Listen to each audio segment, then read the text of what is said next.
my gum out or chew it again, stick it in my jaw. That's what I'll do. Do you want to take it out? No, I'm chewing tobacco. You can spit it in that bowl right now. $100, you can't hit it. Oh, Can't don't move say that. that. Oh, you? Yeah. Look out. That's what I figured. A for effort, Ronnie. It's early. That might be my favorite start to an interview ever. Man, this is a true story. You know who James Stroud is, right? Produced Toby and Tim McGraw and on and on. 150 plus number one. Yeah.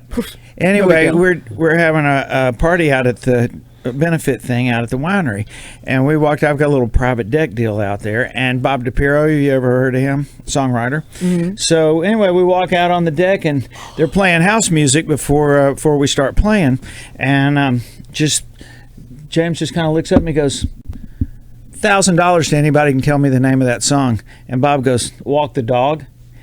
James doesn't miss a beat. He pulls his wad of C-nuts out of his pocket. He peels 10 off. He hands them to Bob. Bob peels 5 off, hands them to his wife because half the money's hers. We go right back to talking like nothing ever happened. Swear to God, it happened that fast too. They never questioned, never. Oh, you don't have to do that or anything. You know, it's like bing, bang, boom. Here we go. Rock and roll. Again, that will go down as my favorite interview start in history. The whole thing, how you guys got all the hits, 27 ACMs, 20 CMAs, 2 Grammys. Brooks and Dunn, thank you guys for coming in today. Good to see you. It's so good to see you too. You got to feel real good, going into this next month. Another CMA award or nomination coming up, which is really exciting. You guys looking forward to that? Yeah. Did somebody tell you something? You already gave us the award. No, I Did you hear don't. what Oh my she God. said? Wouldn't that be so fun if I got to tell you that? They'll never let me do anything that cool. But I feel like even after all these years, like it's got to feel good to still be seeing your name in that category. Yeah. I mean, and they need filler in there anyway. The networks do. No, So. obviously, we're short on duos. Happy to be here. All right, Reboot 2 coming out November 15th. And from what I've heard, you guys really give the artists kind of carte blanche, like go in here, make it your own, right? That was it. The Reboot 1 was we kind of kept it between the lines, and that was the mandate going in from the producers and management and stuff like that. Not that we're managed. We are, but You two need managed? I never believe that. right. Anyway, and that did well. But this one is 18 artists, 18 different songs. They got to do deep dives, pick whatever song they wanted to out of 100 plus songs. And the thing was, you do it the way you want to do it. We'll be there. We'll be there with the producers, Dan Huff, Joey Moy on a few. Or bring your own band, bring your own producer, whatever you want to do. We It's all yours. pretty much left the door open. And you guys were there for every session? Absolutely. Yeah. I'm just thinking about how nervous some of those kids must have been to be like, oh, wow, I'm going to take a Brooks and Dunn song that everybody knows one way, Yeah. and I'm going to make it my own, and I'm going to do it in front of you two and hope that you love it. Like that, I would have been in the corner thrown up. Like It was like that sometimes, but honestly, a lot of times we really worked from the ground up. I mean, some artists came in really not knowing exactly, or they may have an idea, but that was part of us being there. It's like, well, what if you did this or that? Because we did participate in a lot of it. A lot of times, bands they came in ready to go. Marcus King or Hailstorm or some of these bands, they really did. It's like they worked it up. Even, They're bands, so they're super creative, and then the other people that come in the studio and we're accustomed to working with producers. So we got to play that role along with Dan Huff and Joy. But yeah, I mean, watch them take it to a different place. Haley Witters. Oh my God. Yeah, comes in. She's doing Cheating Kind. I'm like, well, okay. And she did it. She put it in that vibe where Casey Musgrave kind of laid Neon Moon.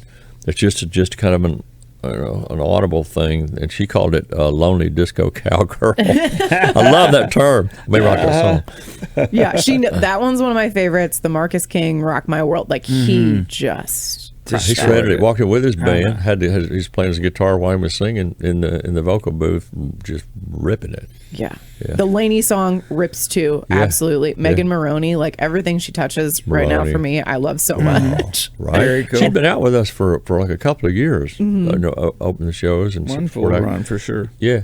And who knew she had that gruff, all night up cigarette smoking, snorting cocaine voice, Works. And she's so beautiful. And then that's what you're just like, oh my God. Oh, yeah, right. No, she's great. And then obviously the Morgan Neon Moon cover. That had to be really fun to get to work on that. Yeah.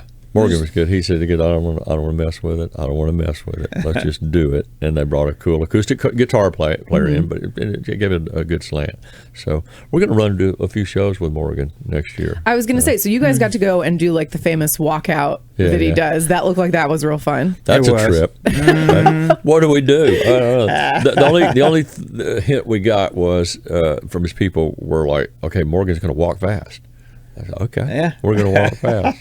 So we walked fast. He walked fast. He's like jumping all around. Like, because I would have the same thing. I'd be like, what do you want me to do with my hands? Like, right? Yeah. You slap him or something. Have you seen the Ernest like little clip on his website where he's making fun of Morgan? Yes. He's acting, impersonating Morgan, and he's out there doing his crazy Ernest stuff. might be one of the like undercover funniest people in country music. Oh, he's oh great. my God, he was out with us last year. Yeah. Oh God, That video of him falling in Fenway Park, I have never not laughed till I cried every time I watched How about it? It would have killed anybody normal, right? We'd still be in the hospital. Right? Yes. Yeah. Nothing happened. Nothing just happened. Those boys are on full tilt. Like I looked across the parking lot one afternoon. We were in New Mexico, Albuquerque, and looked out, and all his guys had a big long table, and they were playing beer pong. And I'm going. Hadn't been to bed yet. No. I'm in the back taking a nap, like Celine Dion, with my throat wrapped and all.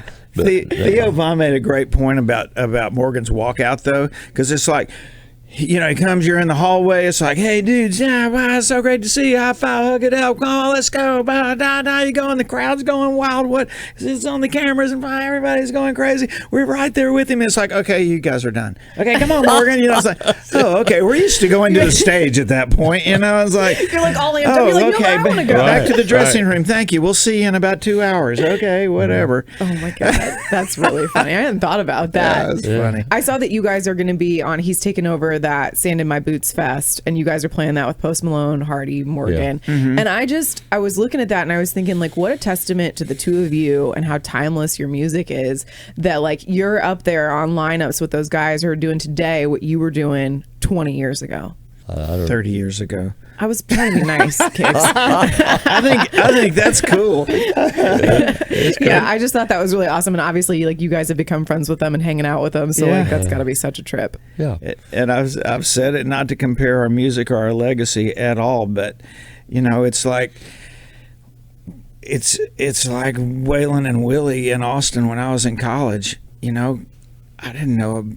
I didn't know about their Nashville history or anything else. It's like we caught it late, but it was still cool. And that's sort of how I feel we're getting that kind of kiss from some fans that never seen us before. It's really fun to ask the audience every night, how many of y'all it's your first Brooks and Dunn show? How many people, what would you say the percentage of people? Better than half, for sure. Yeah. Raise their hand. And that is wild. It's wild to us too. First time I did it, I looked at Ronnie. We just grinned and went, "What?" Okay. Yeah. I mean, like, that's got to make it really fun for you guys. Like, you probably paid thousands and thousands of shows, and getting to go out and see that, like, that's got to really like reinvigorate you as an artist. That's what I say. Welcome to the party, y'all. Yeah. Let's go. This is good. I was gonna say, so you're heading out on Neon Moon tour in 2025, and I was going to ask you, like, what are you guys doing at this point? Like, keep things fun for you, change things for the audience, but when 2/3 of them haven't been before, like, that's wild. Yeah, it's still the same dance on the live prep scene where you're working on production.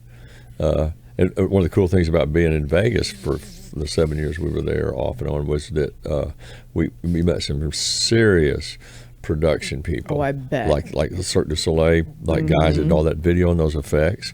So we get to use them now. It's just the cream of the crop. And they're out of Montreal, but it's it makes the stage stuff fabulous. It's just. It's always interesting to watch somebody who does a Vegas residency for a few years and then watch how their live show changes. Yeah. Just because I feel like once you've had that level of production, you're like, how do I go back from this? You can't. We just talked about how we could even enhance it, and we will enhance it this year for this round. We do have a pretty long history of doing some ridiculous nonsense in terms of how much money do we have left? Let's spend it. Yeah. Which I'm sure that's can going we shoot over ourselves out of a cannon? Or we forgot to ask how much it was. Always book some more gigs. We got to pay for I say, this what's stuff. been like the craziest stuff you guys have done on stage? Shooting ourselves out of a cannon was pretty classic. We did. Where was that?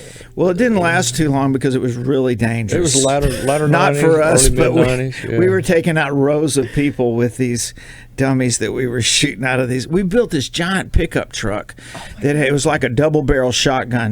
The back of it opened up and this like big double barrel thing comes up. And we tried for weeks and weeks and weeks to get a dummy that wouldn't blow all to pieces. I won't bore you with how they it were worked. Inflatables, and they were life size. Like when it was Kicks in his flame shirt, it was me with all black clothes. And they were inflatables that would fit down in those big cannon barrels, like you shoot a guy out of a cannon. Yeah, and then we got to where we and could shoot them a couple of hundred after we feet. paid all the money. Yeah, but They would blow eventually, they were made out of like rubber, like those boats that have outboard engines on the back of them that are like the SEALs travel in. That was that real heavy duty rubber, but they wouldn't fly right, so we put like 5 pounds of sandbags in the shoulders so they would actually fly right. And by the time we got done. And 200 feet, our crew guys would be out there trying to knock them down, but they were taking out a couple of rows of people back there. And so we get the bright idea. This is how stupid we were. I'm like, are you shitting me right now? No, I'm not shitting you. This is how confetti started. After we almost killed some people, So not to prolong the agony here, but they would take those inflatables. They figure out if you put like a hole in from the feet up, they could put a piece of PVC pipe in it, and then they put sand in the shoulders, like for weight, so that it would fly head first. Because if not, they're just flying everywhere. Yeah. So they do that. Well, guess what? That's like shooting a missile into the air. Yeah. It was a giant CO2 egg, that had like a couple 100 pounds of pressure. So when it projected them, once we got halfway back through an arena, in the air, and it come down, and next thing you know, you got a man and his wife. He's ready to kill you, and she's got a bloody nose. Yeah. And She tried to take a picture. We told them, don't get behind your camera. I know, and these things are coming in, and they're coming in hot. So so she wanted to get a picture, and she got her camera up, and of course she got dummy hit her, and dummy being the key word generally for us. What year was this happening? I think this is like latter 90s, part of the 90s. Yeah, 90s. No, it was after. It's probably maybe early 2000, somewhere around 2000. Aren't you so glad like TikTok and Instagram were a thing? Because I'm like, how have I never seen a video of that? Like that's a shame. A lot of our sets. We also did we thought us being. Twin tornadoes, was one of our ideas. So we got these giant fans, and we built all this stuff. But we'd seen ZZ Top. They had a genie that snorted this. They had their stage covered in this, big drape, and they had a genie that's at the beginning of their show. I go like that, and it would snort their thing up. I thought that was it's cool. like parachute material. Yeah. So we said, okay, let's do that, and then we'll have fans blowing this thing up, and then we got videos running of twin tornadoes, and it's really cool. But unfortunately, we've also got like a drummer who has cymbals with his drum set and everything. We weren't even thinking about microphones, guitars, everything gets sucked up and eventually drops from 10 or 12 feet in the air, and so we did that for a minute once. Yeah. Where are the dummies at now? The dummies are sitting on the sofa. Yeah. No, exactly. The rubber dummies. Yeah, they got sold for $0. I don't know my God. We got a taxidermy wall out there, and I was just thinking that'd be really fun to have. Yeah. Oh, it would be. We should have saved a lot of it. Mm-hmm. When we retired, never to perform again, we had a giant sale and nobody wanted to buy any of this stuff, so we gave most of it away. It's sitting in somebody's garage right now, and somebody's wife is like, "Would you get that out of the garage?" Right. We had a couple of giant inflatable women, that the whole crew guys behind. They would shake them. They were pretty obnoxious, and I have seen them show up on Instagram a couple of times. Somebody somewhere's got them. I was going to ask you guys, do you feel like lucky that you missed the era of all the social media stuff? Oh, absolutely. When you see what everybody's got to go through now? Yeah, we wouldn't be here. Mm-mm. Ronnie's like, I would never. Ronnie's like, I'm not posting no get ready with me video. There's no. we wouldn't be here. Well, and I feel like it's so much more invasive probably now than it used to be. Understatement. Cameras on you at all times. I talk to Axe Tour and I go, what do y'all do? Y'all have bus parties? We used to have bus parties. Yep. It's all the phones in a big hat, when you come in the door and all that, It's changed. It really has. It made a drastic difference. Yeah, it's wild. You guys were playing Whiskey Jam a few weeks ago, and they posted something that I didn't realize, that you guys were 34 and 36 when this, when you met, when this started to take off. Yeah. Did you feel like at the time that was like an advantage or a disadvantage? And I'm just curious because I feel like artists are starting so young now. Like I see kids coming through here that are 19, and I'm like, it kept us together. In that respect, it's an advantage. Yeah. It kept us together. We had a little bit of objectivity about what we were doing and insight into things you can do in life and things you can't. Not that we didn't push it. Oh, I'm sure. Yeah. Our luck. Record company puts you together, and when you've been beaten up in the bars like we had for years, and been around here and seen people come and go and whatever, and you screw up and have 5 hits right out of the box, you appreciate how freaking lucky that is. Yeah. How your timing, everything worked out amazingly well, and it's like we just didn't know each other from Adam, but we knew enough to know, let's not screw this up, at least not right now. Let's. I can't remember how many we've seen come and go acts, as we all have in the business. Oh my God. You start looking at it, and it just came and went because they weren't prepared for what was coming along, and just blew it, especially today. Mm-hmm. I know, it's always wild. I'll see new artists come in and they're just like deer in the headlights, and I'm like, oh, you gotta hold on for a minute. It's gonna be wild. Yeah. But I also think it's great because you think about someone like Jelly Roll, like his speech last year at the CMAs when he's like, I'm a 39-year-old man when a new artist, and that's kind of like the position you guys were in at that new point or at that point. But he's been to jail. He knows he doesn't want to go back. So. All right. Exactly, he does. When you guys first met and you were getting started, and you were talking about the label putting you together and stuff, were there any other names thrown out for the duo, or was it Brooks and Dunn from the get-go? We fill notebooks full. Notebooks full of just silly stuff. Yeah. And finally just threw our heads in there and go, Brooks and Dunn. Whatever. Simon and Garfunkel survived. Coyote Brothers. I don't know. We were hung up and still are on this west of the Mississippi kind of chasing the Eagles thing. Just visually, and something about coyotes is the only one I can remember. But I do remember a yellow pad in front of us, and us just what about, and we just kept looking at each other. Cactus Brothers. Whatever. I asked Old Dominion this once, and they're always so silly, them, and their response was Fried Eagle, a band name that they used once when they didn't even have a name, which always cracks me up. Right. I was thinking about just the longevity of you guys' career, and the stories you have are always just hilarious. Do you think at any point you would do a documentary on the last 30 years? Or are you we'd have to have some film from the last 30 years for one thing. It's not like today where it's easy to follow you around with a video camera. But I do feel like when I watch documentaries, I'm like, where did they get this footage? I bet you'd be surprised how much they could dig up. Well, think about the Beatles. Back then, everything and every move they did practically looked like it was documented. The Stones, and it's hard work too. That's hard work. I was, not to drop names, I was with Billy Bob Thornton last night. He played here in town with his band, the Box Masters. They've been around forever, unbeknownst to me. But anyway, they were working on a documentary they've been doing for 2 years now. So he does the gig. Everybody shows up. And he's got to entertain people before the show. They go do the gig, and then everybody meets in the dressing room, and we all sit around and talk. Tell music stories. Mm-hmm. It's a lot, and you think about someone sifting through. And a book. Yeah. We're doing a book. I was like, that's a lot of work. It's a lot I of don't work. know. And who reads anymore?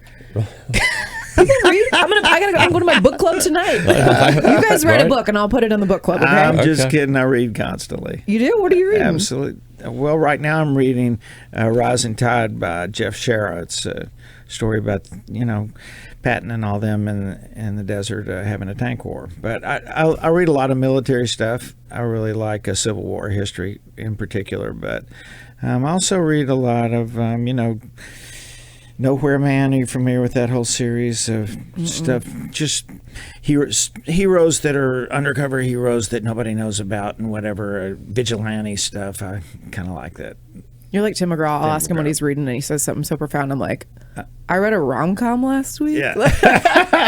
I'm into, like right now, I'm on a geopolitical thing, rant with 4 or 5 books going. One called Why Nations Fail. Just looking at things. That'll get a little grim. Be careful there, Ron. Yeah. No, it does go there. Yeah, but for sure. There's another one that makes it really. It's a good payoff. But somebody will show me a YouTube video or something like that on that. And I'm like, no, it's not that kind of conspiracy stuff. It's really educated. In fact, 3 guys I think that wrote Why Nations Fail just won the Pulitzer Prize. oh, I wouldn't be. Yeah. And Meacham's, Soul of America. Have you read that book? I know what you're talking about. Yeah. You should read that book because it's. Is that the one he did with Tim? No, that's a book he did, which is pretty funny because he called me up. Songs That Make America, right? Yeah, right. But that particular book, he called me up because I tell a story of Ronnie and I playing W's first inauguration. And so and he's heard the story. We're friends. I won't bore you with that. But anyway, he called me up and he goes, "So, exactly how did W hear this song?"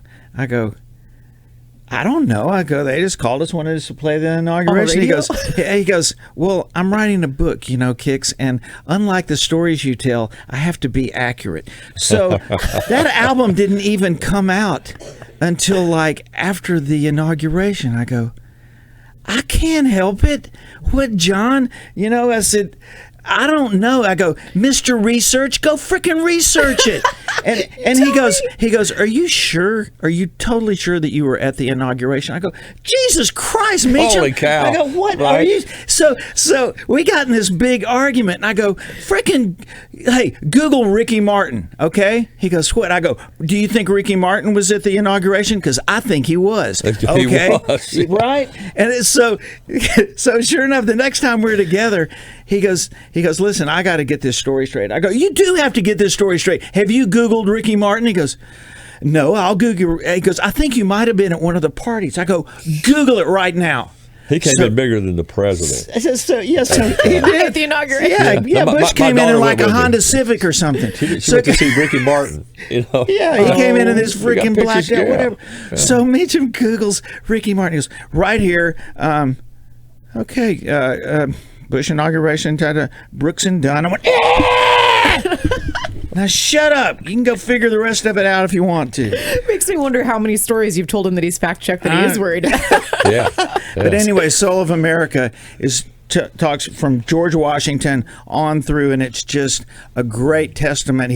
Presidents is his thing, Mm-hmm. won a Pulitzer Prize. But anyway, we're not as bad as we think, and this is not the worst time in history that we've That's ever where I was had saying, politically. it's actually the safest time to be alive, right. I think. Yeah, No, no, this is a bad time to say it. It's we're being fed so much stuff, and we really are. Yeah. From the slants of every kind of information you can get. Yeah. It's just wild. Most embarrassing thing that's ever happened on stage when you guys were talking about the crazy things you've done. I imagine like there's been some wild split pants or something. I have never fallen off what I the wanna- stage, but I have fallen on the stage a lot. A lot. Yeah. Like Okay. he's down again. That kind I'm of really sucks clumsy. the cool factor out of the show. Yeah. If there is one. You're like, oh, he's a klutz. Yeah, Right. it is. And I used to, dance during Boot Scoot with just pull a girl up out of the audience every night, and we perform. And a lot of times they're real aggressive, and you go to swinging them around, and sometimes they're even bigger than you thought, and and take you down. They'll take you to the mat.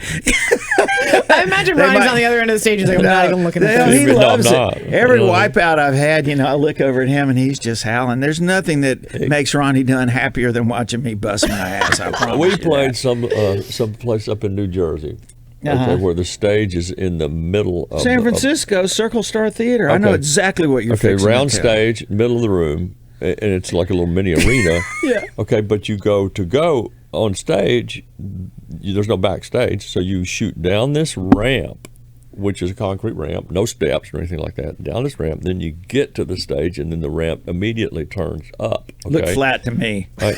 So the band's playing for the intro. A lot of noise. People are on their feet doing the thing, and Kix is running, and I'm right behind him. And he hits. Ronnie's trying to be cool. I'm jogging to the stage. He hits that stage where he goes up without seeing it. Right, running full tilt, and I swear to God. Hats flew this way. He's rolling and, With the guitar. With the guitar. There's shrapnel like a grenade going off.